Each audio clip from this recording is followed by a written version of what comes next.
মালয়েশিয়ার প্রশাসনিক রাজধানী পুত্রজায়ায় দেশটির প্রধানমন্ত্রী আনোয়ার ইব্রাহিমের সঙ্গে প্রধান উপদেষ্টা ডক্টর মোহাম্মদ ইউনূসের বৈঠক।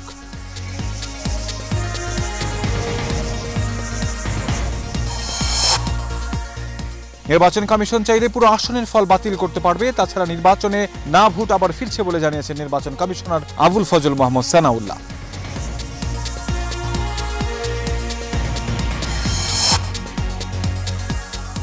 বিএনপির ভারপ্রাপ্ত চেয়ারম্যান তারেক রহমান বলেছেন, আগামী নির্বাচন বাংলাদেশের ইতিহাসে সবচেয়ে কঠিন নির্বাচন হবে।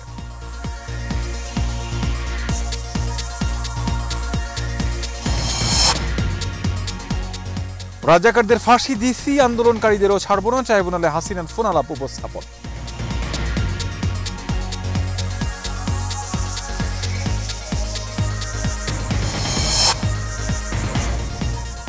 চিকিৎসা শেষে আজ হাসপাতাল থেকে বাসায় ফিরবেন বাংলাদেশ জামায়াতে ইসলামের আমির ডাক্তার শফিকুর রহমান।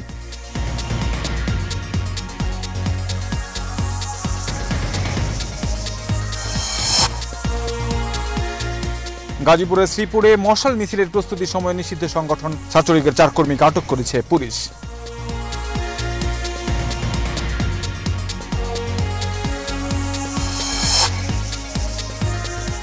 ঢাকা বিশ্ববিদ্যালয় কেন্দ্রীয় ছাত্র সংসদ ডাকসু নির্বাচনের মনোনয়ন ফর্ম আগস্ট থেকে সংগ্রহ করা যাবে। এই কার্যক্রম চলবে 18 আগস্ট পর্যন্ত।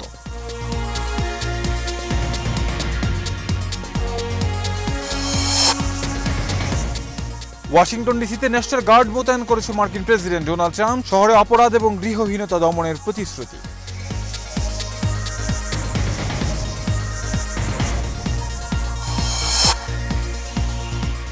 আবারও ওয়ানডে র্যাঙ্কিংয়ে 10-এ নামলো বাংলাদেশ। আইসিসির সর্বশেষ হালনাগাদে অবনমন হয়েছে বাংলাদেশে।